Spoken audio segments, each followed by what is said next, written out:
Good morning.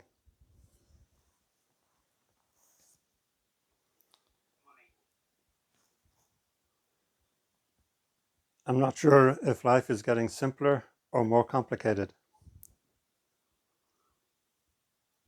and probably both.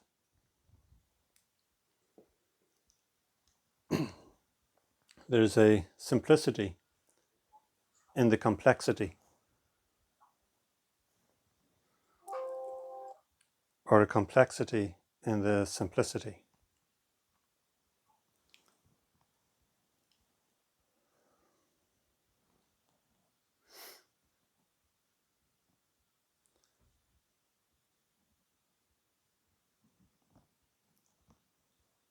I don't know if it feels this way to you, but sometimes, not sometimes, often it feels to me when I set out on a journey. There comes a point where I feel now I'm on the journey. Could be a simple thing like going over to Hebden or Totnes, or a more distant journey such as Moscow or California.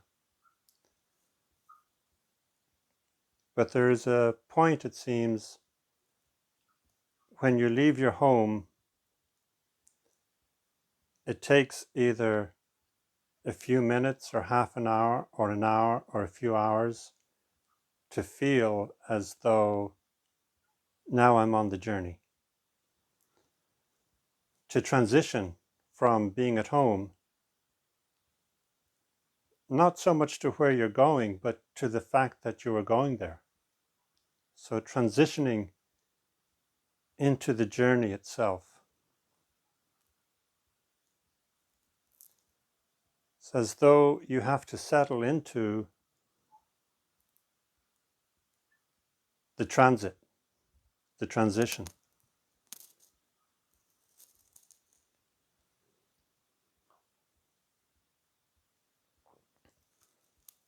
I was thinking that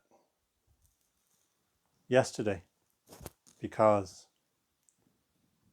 to me it feels as though now we're in the practice period.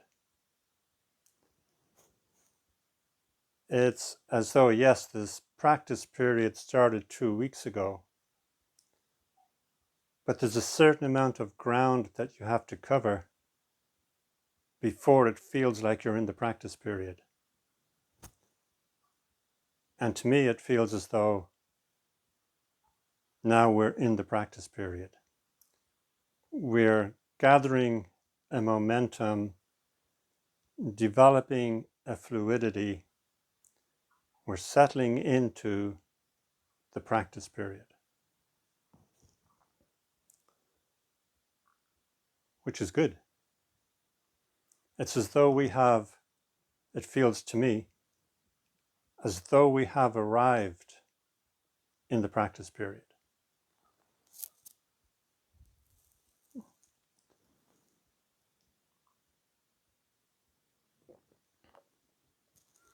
And I feel as though having this retreat early on in the practice period has helped that arriving, that sense of now we're in the practice period. Now we know what we're about. We know what we're doing. We know what the game plan is. More or less. I mean, plenty of work to do in refining it, but we're getting it, and we know we're getting it.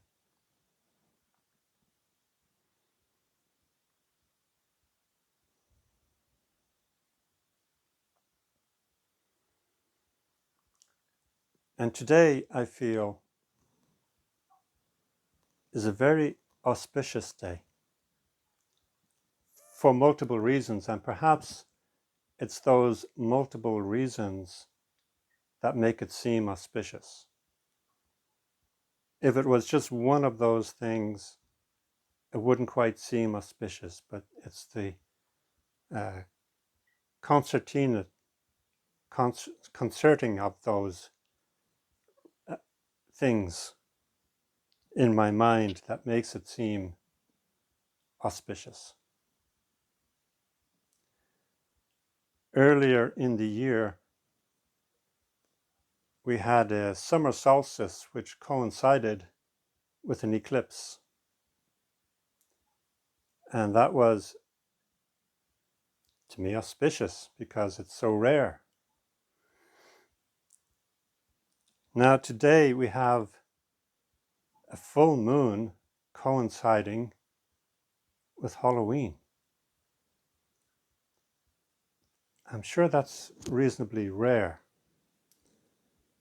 And I'm not sure if it feels like the end of the year to you, but to me, partly because of my Wiccan affiliations, it does feel like the end of the year. We are transitioning from autumn into winter. And the year begins with winter. We have arrived in our journey into darkness. We have started our practice period at the end of autumn. Now we are transitioning into winter. And the sun continues to decline. We are continuing and deepening our journey into darkness, into silence. And the story goes, or the feeling of the story goes, as we transition from one year to the next. It's like going through a doorway. And what I found, to my dismay, on sunny days, as I came from outside to inside, a blue bottle would follow me in. And we'd be buzzing around the house, okay? But it wouldn't follow me out. Okay? So it's this transition, this open door, that leads at this time of year to the sightings of ghosts and banshee and spirits. As we transition from the old year to the new year, as we pass through that doorway, things get out of place. And so it's seen as a good opportunity to feed the hungry ghosts. It's also a good opportunity to remember loved ones who have died, and a good opportunity to recollect that we too will die. But the occasion of transitioning from the old year to the new year is made extra special or auspicious by there being a full moon. So as that door opens and we pass from one year to the next,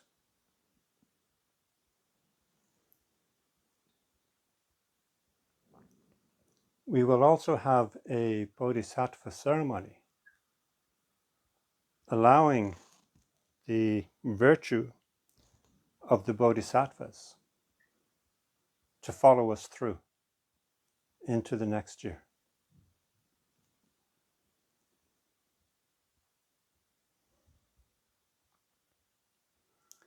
It is wonderful to have this opportunity to practice,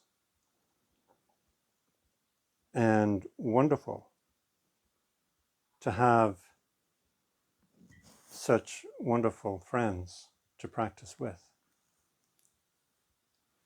such formidable companions on the way.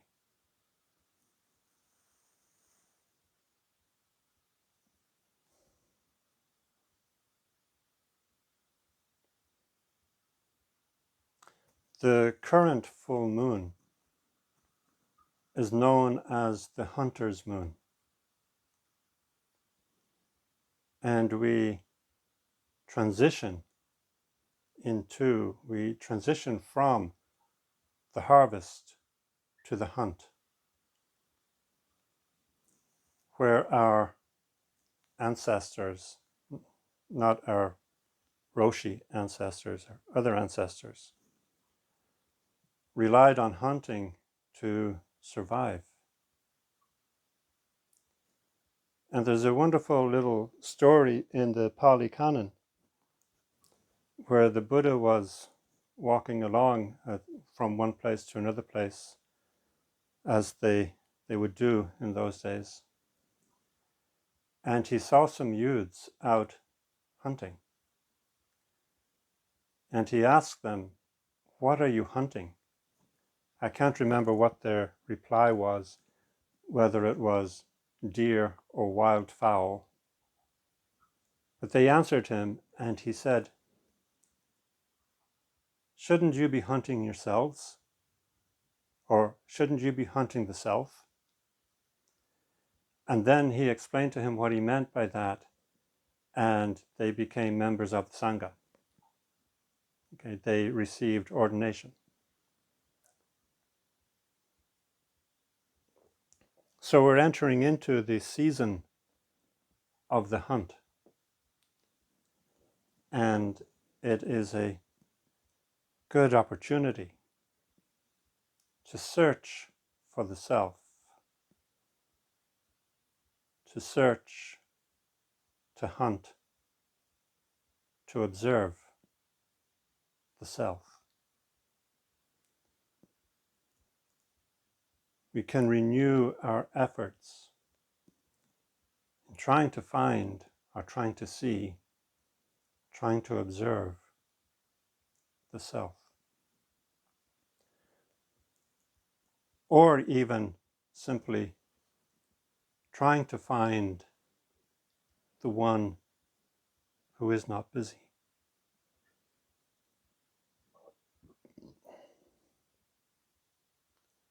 The opportunity to practice the Dharma is rare. And the opportunity to practice under these conditions comes once only in the blue moon.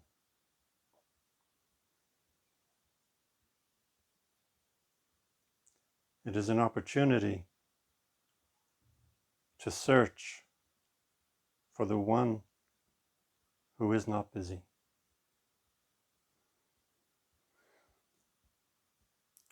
In recent discussions, I think in the last practice period and in the space between practice periods, it came up. What is the difference between sweeping at home in your own kitchen and sweeping in the monastery?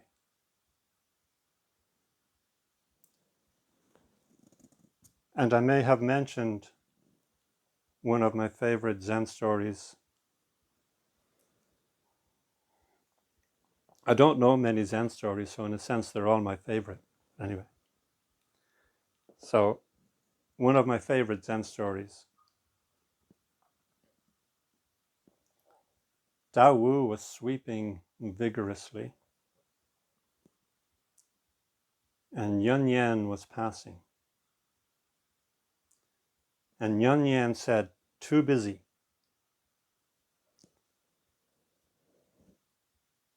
And Tao Wu said, "You should know there is one who isn't busy." Okay, so we look for the one who isn't busy. Can you find the one who isn't busy? what is it referring to? So Dao Wu says, you should know there is one who isn't busy. And Ingen says, if so, then there are two moons.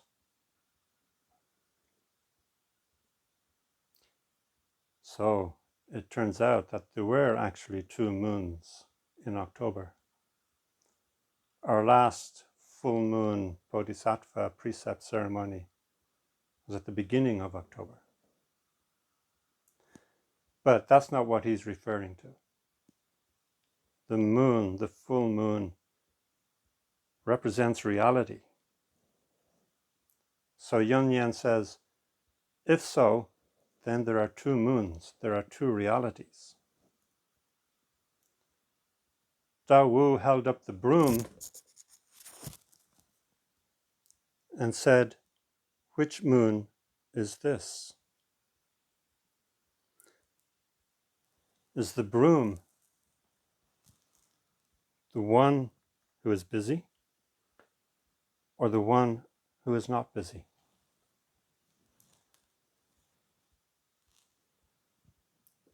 So now we're not actually talking about the two moons, we're talking about the difference between sweeping in your own kitchen and sweeping in the monastery.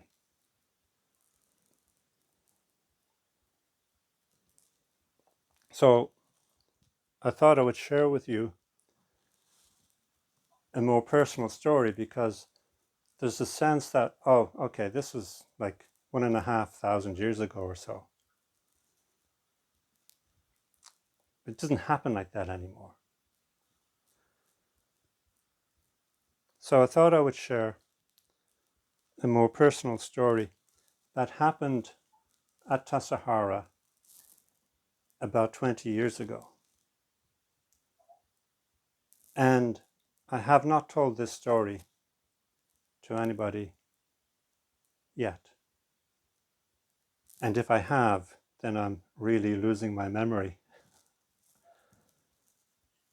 So I figured that after 20 years, it's probably okay to tell this story.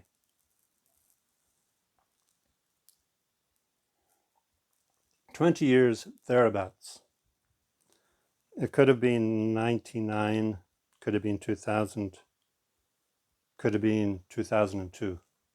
Okay, so 18 to 21 years ago, thereabouts.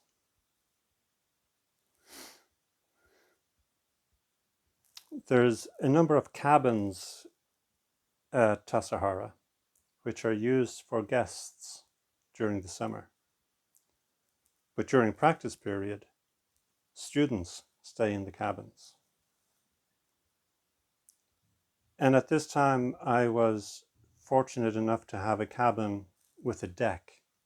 A lot of the cabins don't have a surrounding deck.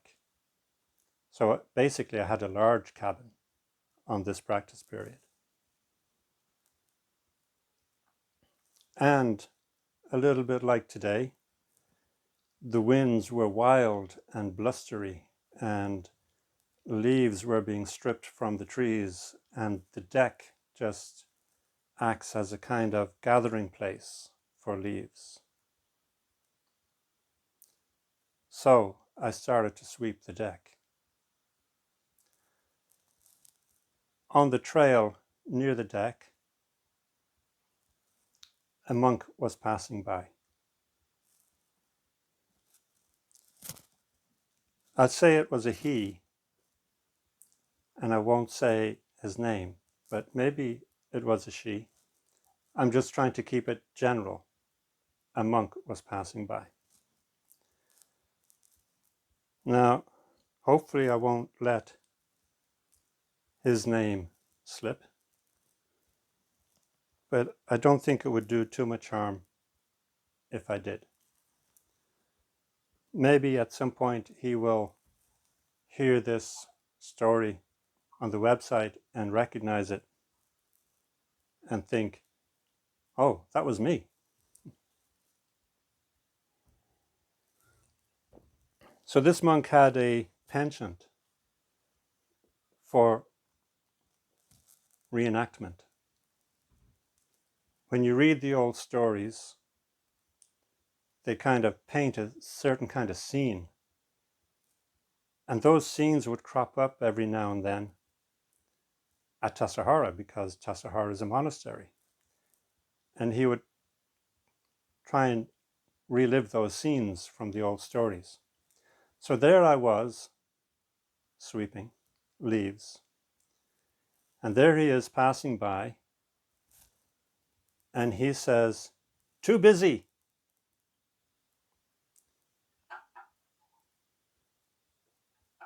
But at that point, I deviated from the script and I said, "Who says too busy?" So he came over and he looked and he said, "It's just these 5 skandhas, these 5 aggregates." So I said, "How can these 5 aggregates be too busy?" And he looked down again and said, "You got me there." And he went off.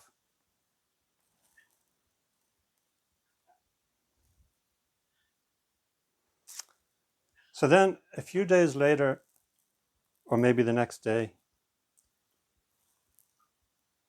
I was either going into my cabin or coming out of it. I was on the deck and he says, "Hey, Ingen, I got one for you." And he comes over and he says, "How can these 5 aggregates make an effort?"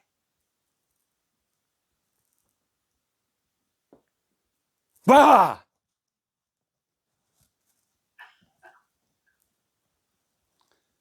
Or something to that effect.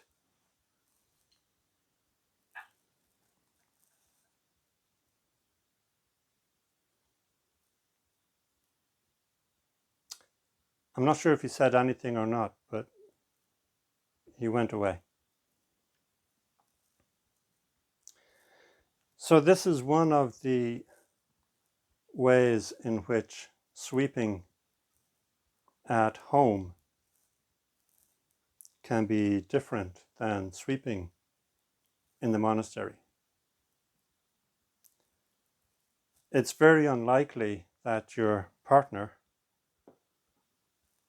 maybe it's more likely that your children will pull something like this on you. But it's very unlikely that your partner, even if a Zen practitioner, will pull something like this on you. Perhaps it's more likely if they are not a Zen practitioner. They will see something on The Simpsons and ask you what is the sound of one hand clapping, because you're supposed to know, right?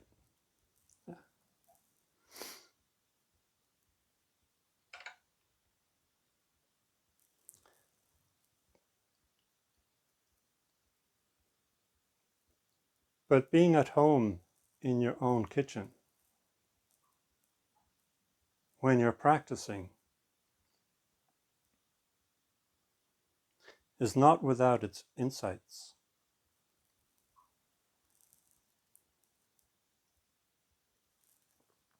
To illustrate, in the year 2000, I had the great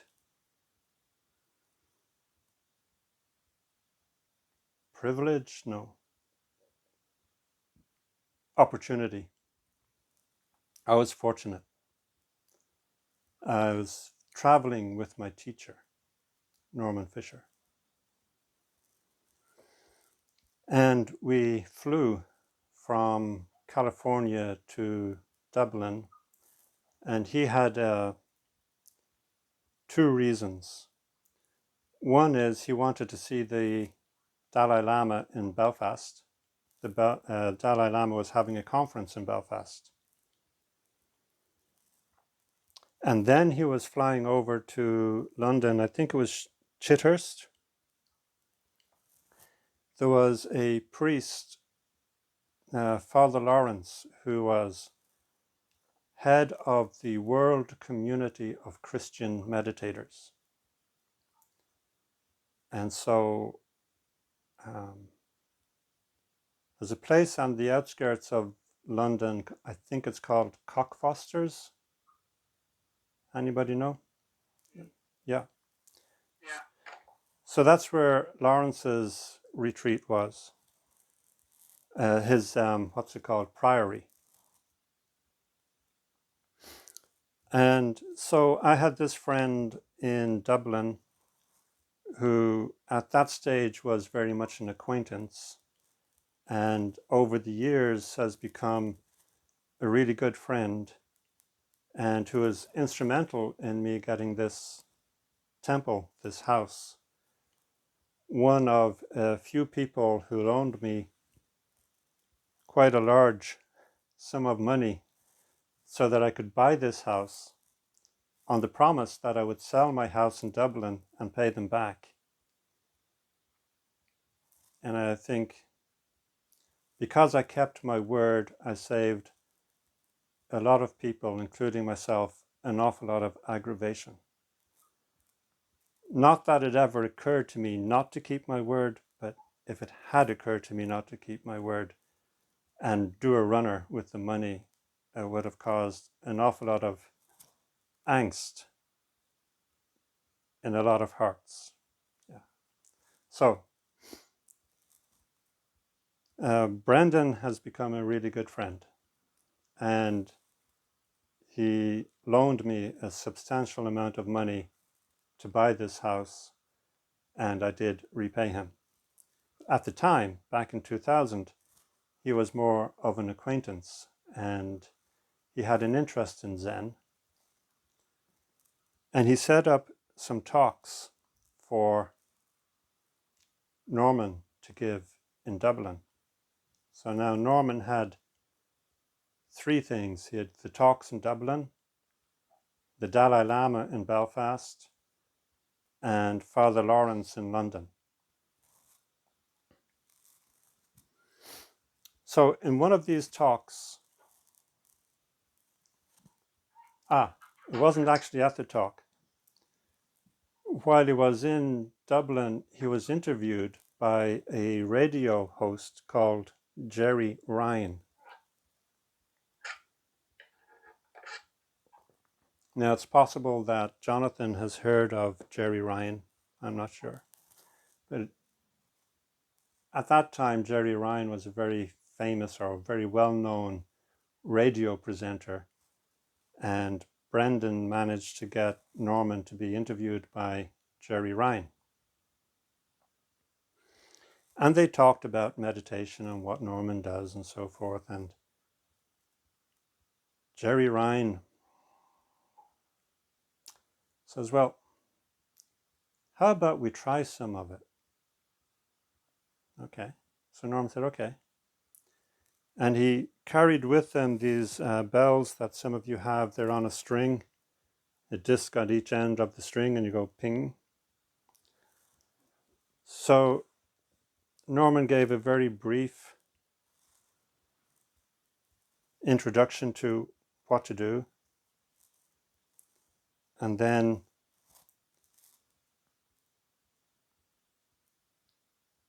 there was nothing. There was radio silence for a minute. And then he rang the bell. So a day later, or 2 days later, when he was giving a talk in Dublin,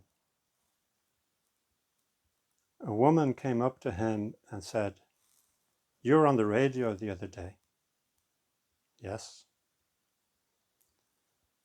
She said, "I was listening to your interview with Jerry Ryan.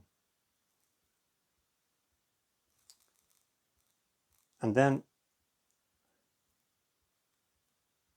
I'm not too sure what happened, but out of nowhere, I heard this bell. And when I heard the bell, I had an experience of God." So think about the conditions that brought this about. The interview, but not just the interview. There was a radio show host who was willing to have a minute of silence on the radio. Now, I've heard since that is extremely rare. Radio is not about visuals, it's about hearing, and you don't want gaps in your broadcast.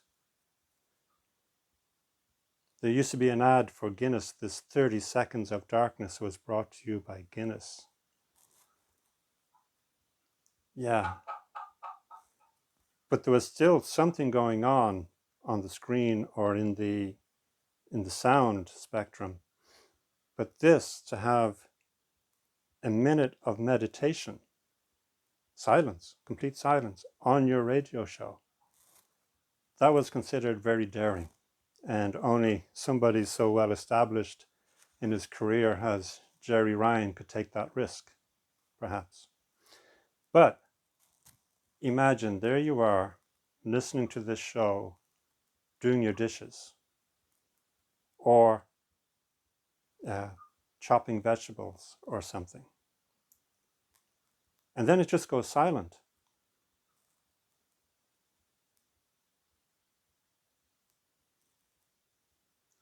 And you continue doing what you're doing, but you don't necessarily notice that it has just gone silent.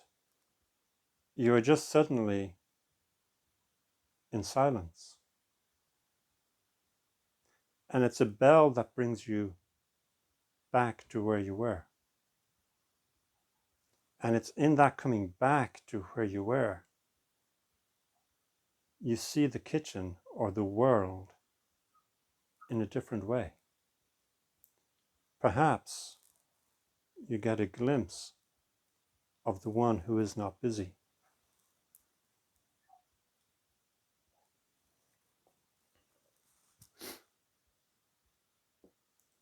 So enlightenment is not just for crazy people practicing in a monastery or practicing alone in a temple. During the rehearsal yesterday, I had to laugh when Rebecca said, "I've been living alone too long." So maybe I have, and maybe I haven't been living alone long enough.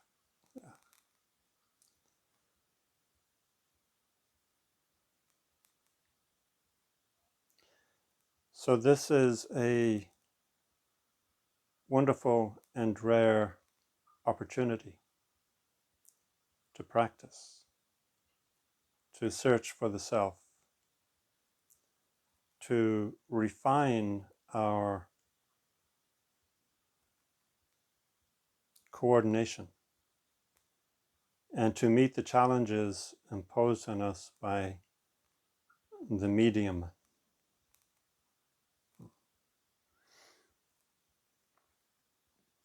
Two ceremonies in one day. Two big ceremonies in one day. There's also two minor ceremonies. There's the service at noon, and there was a service before breakfast. Two big ceremonies in one day. And I always feel as though the complexity of a ceremony that a Sangha is able to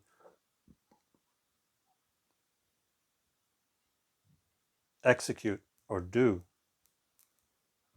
indicates or says something about their practice. You know, if you just take 20 people or 10 people and you try to coordinate them to do a ceremony or a ritual, it doesn't really happen. It takes time to build up to the point where they can actually do a ceremony or where they can actually do a ritual. And so when they're able to do it, it says, oh, these people have been practicing for quite a while. Otherwise, they wouldn't be able to do this.